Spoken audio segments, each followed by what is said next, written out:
Hello everyone. मैं विकास देवली आप सभी का स्वागत करता हूं। इंट्री एजुकेशन प्लेटफॉर्म पे सभी का स्वागत है।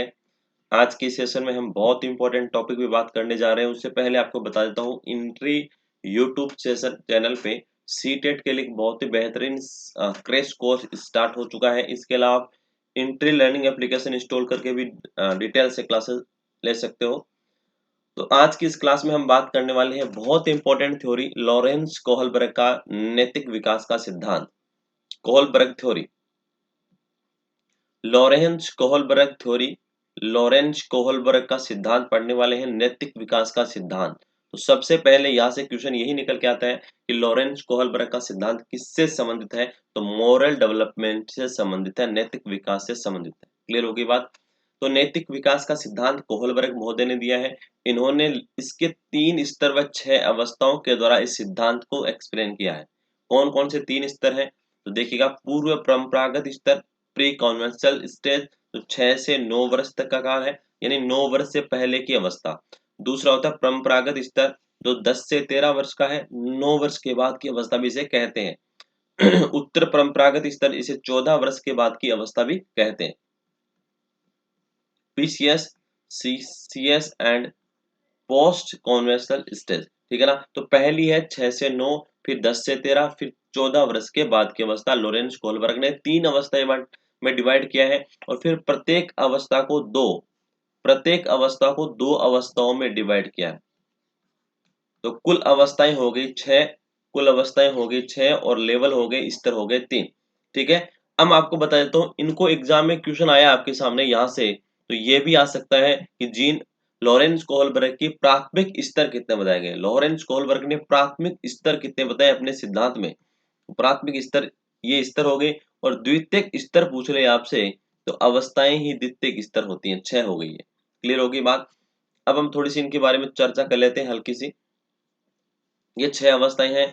आज्ञा व दंड की अवस्था, सरल अहंकार व यांत्रिक संबंध की अवस्था, प्रशंसा की अवस्था, परस्पर एक रूप अभिमुखता, good boy good girl stage, अधिकार संरक्षण अवस्था, कानून नियमों की पालना अवस्था, सामाजिक समझौते की अवस्था, सामाजिक बंधन सोशल कॉन्ट्रैक्ट, सार्वभौमिक नैतिकता, आंतरिक विवेक की अवस्था, यूनिवर्सल इथिकल ओरिएंटेशन। क्लियर होगी बात? ये 6 अवस्थाएं हैं। अब एक एक करके हम पढ़ने वाले हैं, उससे पहले मैं आपको ब्रीफ डायग्राम पे लेके चलता हूँ, वहीं से पूरी बात आई है। ठीक है। अब देखिएगा, इस सिद्धांत के अंदर हेंज नामक व्यक्ति होता है।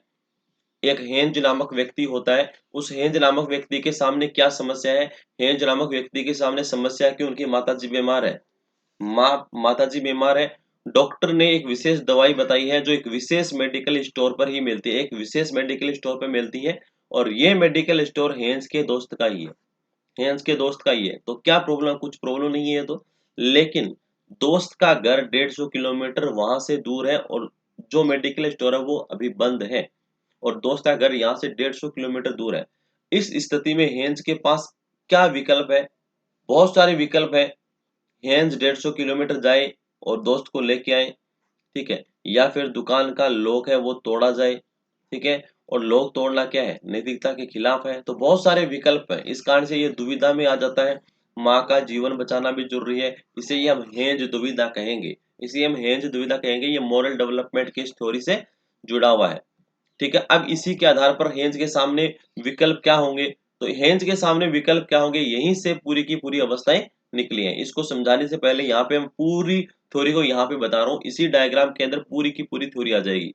तो हेंज के सामने शॉप के दुकान के लॉक लगा हुआ है, तो इसके सामने बहुत सारे विकल्प निकल के आते हैं, 6 विकल्प निकल के आते हैं, और यही क्या कहलाते हैं? हेंज दुविधा है, और यही क्या है? 6 अवस्थाएं हैं। ठीक है। तो पहली बता रहा हूँ मैं आपको, इसको याद करने के लिए देखो एक ट्रिक बता रहा हूँ। ये पुलिस पुलिस होती है। पुलिस क्या करती है? लोगों का जीवन बचाती है। किसका बचाती है? जीवन बचाने का कार्य करती है। जीवन बचाना, जीवन बचाने का कार्य करती है। ठीक है। जीवन बचाती है और अच्छे बुरे की समझ बताती है। मतलब आपका जीवन बचाएगा तो अच्छी बात है, तो अच्छे बुरे की समझ बोल दो इसको। किसका बचाती है? जो अच्छे गुड बॉय एंड गर्ल्स होते हैं, जो अच्छे बच्चे और बच्चियां हैं, है ना, बालक और बालिकाएं हैं, गुड बॉय गुड गर्ल्स हैं, उनका जीवन बचाती है। कब बचाएगी? जब वो लॉ एंड ऑर्डर कानून व्यवस्था जब तोड़ते हैं, तब उनको क्या करती हैं? तब उनको लॉ और ऑर्डर कैसे तोड़ेंगे? सामाजिक संबंध, मतलब ये यहाँ पे आके ये कुछ क्या करते हैं? लॉ एंड ऑर्डर तोड़ते हैं, ठेका, है ना? यहाँ पे आके ये कुछ लॉ एंड ऑर्डर तोड़ते हैं, कानून व्यवस्था तोड़ते हैं। जब पुलिस की गाड़ी आएगी और पुलिस की गाड़ी इनको बढ़ा के और पुलिस स्टेशन लेके चली जाएगी, ठीक है? और पुलिस स्टेशन में इनको सार्वभौमिक नैतिकता सिखाई जाएगी, दोबारा से ऐसी गलतियां नहीं करेंगे। सिंपल सी बात है, देखो, सबसे पहले पुलिस होती है, वो लोगों की जीवन बचाती है, रक्षा करती है, ठीक है? जीवन बचाना, अच्छे बुरे की समझ विकसित करना, इनकी करती है। जो अच्छे बालक और बालिकाएं होते हैं, गुड बॉय गुड गर्ल्स, और यही बालक बालिकाएं अच्छे हैं, लेकिन ये लॉ एंड ऑर्डर तोड़ते हैं, कानून व्यवस्था तोड़ते हैं। कैसे तोड़ेंगे? ठेके पे आके, और क्या करते हैं? ड्रिंकिंग करते हैं। तो यहाँ पे पुलिस की गाड़ी आती है और इनको बढ़ा के पुलिस स्टेशन ले जाती है, वहां पे सार्वभौमिक नैतिकता का पाठ सिखाया जाता है। यानी पहली बात आ गई, पुलिस का डर हो गया। जीवन बचाना, जीवन बचाना जरूरी है, अच्छे बुरे की समझ विकसित करना दूसरी स्टेज। गलत व्यक्तियों का काम है, good boy good girls stage बोलते हैं इसको। सामाजिक प्रक्रिया के विरुद्ध law and order stage number 4। सामाजिक समझौता, संबंध या ठेका, इसको ठेका अवस्था भी बोलते हैं। जीवन महत्वपूर्ण है, सार्वभौमिक नैतिक सत्य सिखाना, ये सभी स्टेप्स यहीं से निकले पूरी के पूरे। तो दो दो का पेयर बना दो। पहली होगी वो प्री कॉन्वेंशनल स्टेज हो गई, पूर्व परंपरागत अवस्था 6 से 9, फिर परंपरागत अवस्था 10 से 13, फिर होगी पोस्ट कॉन्वेंशनल स्टेज, मतलब पश्च परंपरागत स्तर 14 वर्ष के बाद की अवस्था, ठीक है? अब इस पहली अवस्था में क्या होगा? पहली अवस्था में क्या होगा? व्यक्ति को ताला नहीं तोड़ना चाहिए, क्योंकि ताला तोड़ने पर पुलिस उसे दंडित कर सकती है, तो आज्ञा दंड की अवस्था बन गई। व्यक्ति को ताला तोड़ देना चाहिए, क्योंकि तात्कालिक परिस्थिति में माँ का जीवन बचाना सबसे मुख्य कार्य है। सरल अहंकार, यांत्रिक संबंध, अच्छे बुरे की समझ, ठीक है, जीवन बचाना। फिर गुड बॉय गुड गर्ल्स, ताला तोड़ना गलत व्यक्तियों का काम आता है, मुझे ताला नहीं तोड़ना चाहिए, क्योंकि प्रशंसा की अवस्था गुड बॉय गुड गर्ल्स की बात हो रही है। अगला है लॉ एंड ऑर्डर, ताला तोड़ना सामाजिक प्रक्रिया के विरुद्ध है, इसलिए मैं व्यक्तिगत हानि उठाऊंगा लेकिन ताला नहीं तोड़ूंगा, लॉ एंड ऑर्डर स्टेज।